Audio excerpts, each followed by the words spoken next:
Three, two, one.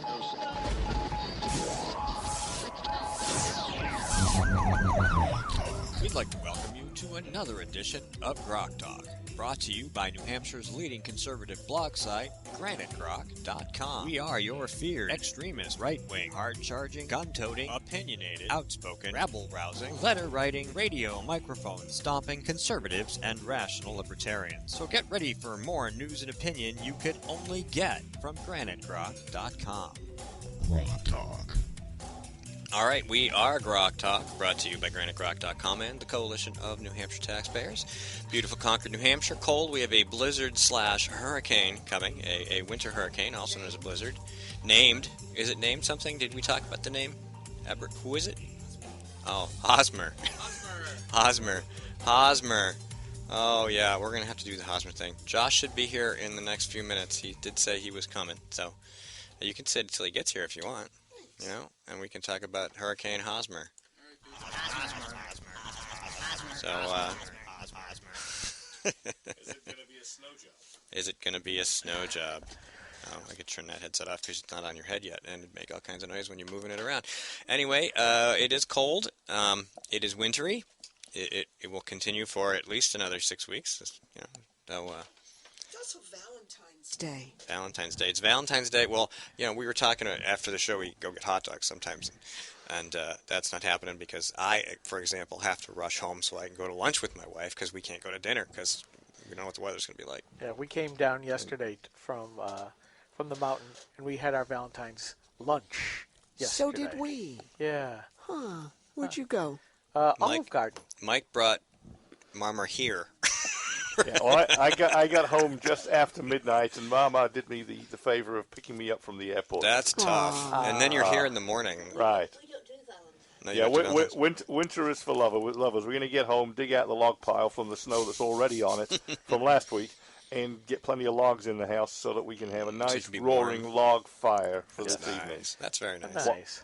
while it's flaky outside. Well, it's flaky outside. Well, at the end of last segment, Mike brought up Chris. No, was it one of these two? Either Mike or you Ed? or Ed. or Ed brought up Chris Cuomo, and yeah, How he was talking with the judge out of Alabama, saying and the judge is going on, and Ed left it sort of like the judge was saying that our rights come from men, and that was not quite right. Although that is, I think, the important part. That was said by Chris Cuomo, offspring of former Mario Cuomo and brother of current Andrew Former Cuomo. or late? Late. Well, he was the former governor Yes. And the late. and the late I don't know, maybe personage. did a Chelsea Manning thing or something. I don't know. Yeah, and the judge is saying, quoting, and I think I put the post up. Maybe I Well, did. if this was Roy Moore, he's saying our rights come from God because he was the Right. guy And that he was comes- the guy that had the Ten Commandments in his courtroom. Right, and that's what it's always been quoted that our rights come from God. That's from the Declaration of Independence and has been enshrined ever since by the founding fathers.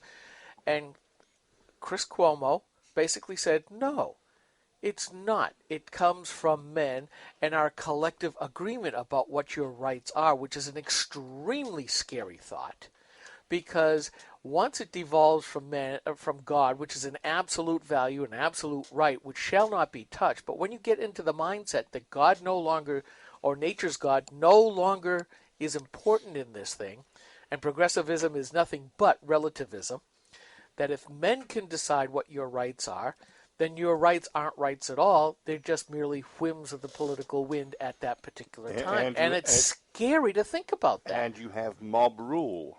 Yeah. Which is exactly what they designed the Constitution to prevent, not only by making the people the sovereigns, but by ensuring that the smaller political units had the strong control of local affairs, whether it be the towns, the counties, the states, and that all the way to the federal government. I nearly said the top, but really it's the bottom, is that the individuals and the states exercise control thereover. And of course, the 17th Amendment undid some of that. People have such a flimsy grasp of the idea of natural rights. I mean, the minute you say God, all the atheists and the agnostics are like, oh, God, run away, run away. But really, if you're talking about natural rights, you are born somewhere in the world. There is no civilization. What are your rights? You have a right to defend your person and your property. To speak? And you have the right to speak your mind. And, there's other ones. But, basically, those are the ones you can grasp. If you were born in the middle of a forest and you and your family are there and you're scraping together a living in your cave, do you have a right to what you've done? Do you have a right to defend your person? Or can somebody else in a different cave come and take it? Well, if they're Democrats. If they're Democrats, they can. If a flock of ring-necked Hosmer geese come and they eat all your berries, and then poop all over your yard, and peck at you, like geese do, and then get mad at you because they're pecking at you and you're trying to keep them away. People need to grasp it. It's so simple. It's really that simple. If Democrats were just marauding geese, they'd all be dead by now. I was talking about the natural rights, not the marauding geese. That's different. Well, here's the deal. A right is something that you get, that you have innately, that you can exhibit and exercise without the permission or dependency of anybody else. And the converse is also true. My right to free speech does not mean that you have to listen to me. You can walk away. You can walk away. You can even take your free speech and scream back at me. My right to self-defense is not dependent on anybody else. We see the perversion of the word rights so often nowadays because, healthcare is a right, education is a right, and say in the gun rights environment, we're saying I have a right to a safe environment. You have a right to educate yourself. You have a right to care for your own health. Right, but in all of this, you don't have a right to make me do it. But their version of a right means somebody else has to provide it for me. I am entitled to the fruits of your labor. I am entitled to your intellectual prowess or the strength of your back in order for me to exercise my full right. And that's where I get upset because you're right, Steve. The educational system has so perverted our base understanding of what things are. There's no wonder why we're losing our republic. Well, that, and I at a leadership level, it's clear that the statists know what they're doing, and they know that the state has to take over everything in order to do what they want it to do and to keep them in power. At the lower level, I believe that people just think that it's the government tree and that they're entitled to the fruits thereof, and they have no knowledge of how that tree gets nourished.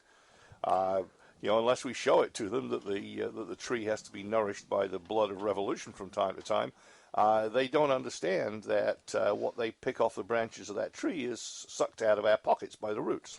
Well, it's also the changes in culture. You think about, and this is speaking from a female's perspective, young women that were born after, or in the few years leading up to the Supreme Court decision on Roe versus Wade, grew up in a world that said, well, yeah, abortion's not a big deal, and unless they took the time to educate themselves, or their parents, or their school, or their church, or their peers said, well, no, wait a minute, this is not what we believe, this is not what we think is right.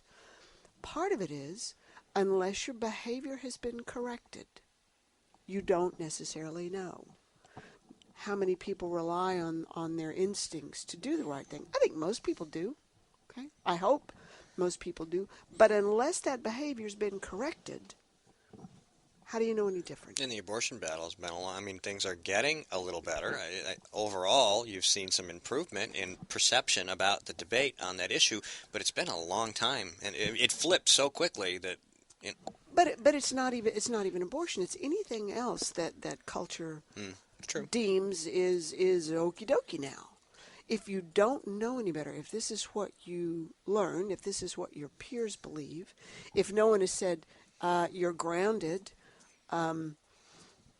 why would you think any differently? How many people are independent students or thinkers? Well, now we have to go back into history, and a part of history that most people don't understand. And if I say the Frankfurt School here in this room, most of you will understand what that was. They make hot dogs, right? No. No? Okay. No.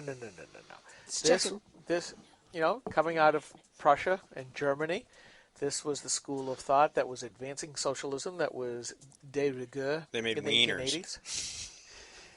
And, when the wars were coming through, they settled here in America to push progressive ideas, and they said, well, they'll never revolt here like they have in other countries, so we will have to change the culture. And that's when they ascended into the Ivory Tower and other areas to change the popular culture, including Hollywood, to unmoor us from our traditional values. Right. And that's what you see is we are in a culture war. We are in a We are in a culture of culture values.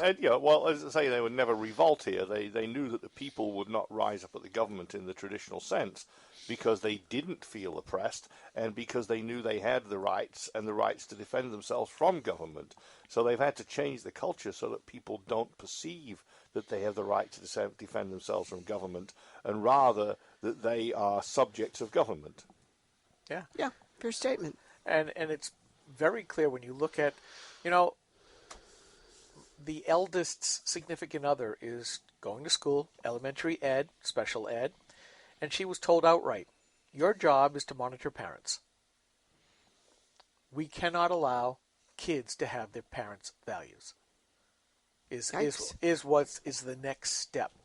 And I have seen this and commented and blogged about it before. I would love to have that on video. I have some of that on video because I've been to the school board meetings. I mean at the ed level. Oh, at the ed level? To have a professor teaching a future teacher that is their job, that would be earth-shattering. If you go, there are a lot of progressive social justice warrior type sites. We all have seen the examples of Common Core and some of the stuff that they're putting up, like the latest one going around. Again, I can't blog it all. I can't even get a gazillionth of it all up. But there's this political cartoon of the Democrat laying the bricks for the road for the poor, and the Republican on the other side taking up the bricks. I mean, that's the portrayal that we see essentially over and over again.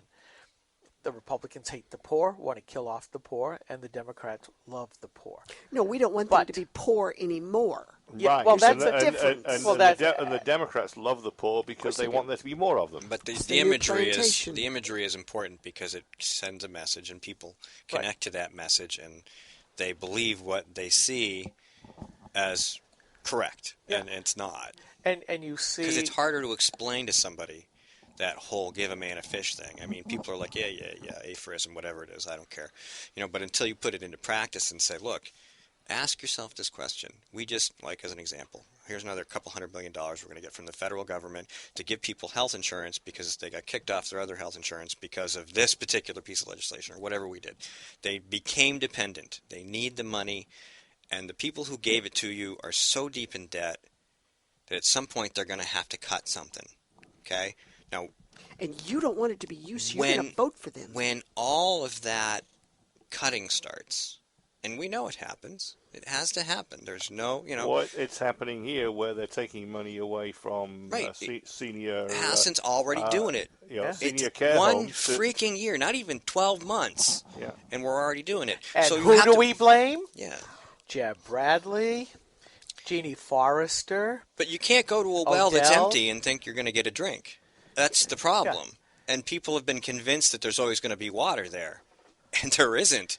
And when there isn't, that's why people are called preppers, because they know that when you put everybody on welfare and the train hits the end of the tracks, somebody's going to be pissed off.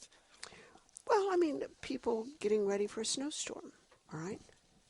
Think about it. When I was coming back yesterday from my Valentine lunch, we always look as we get off the exit there and see what's going on in the Market Basket parking lot. Oh, yeah, you'd think it was Armageddon. You would absolutely think it's Armageddon. The Rhode Islanders joke about Cumberland Farms. Yeah, and the people, shelves being emptied. That's the convenience stores. Yeah, and they're going to Home Depot and looking for generators. Right? Yeah, now. Or shovels.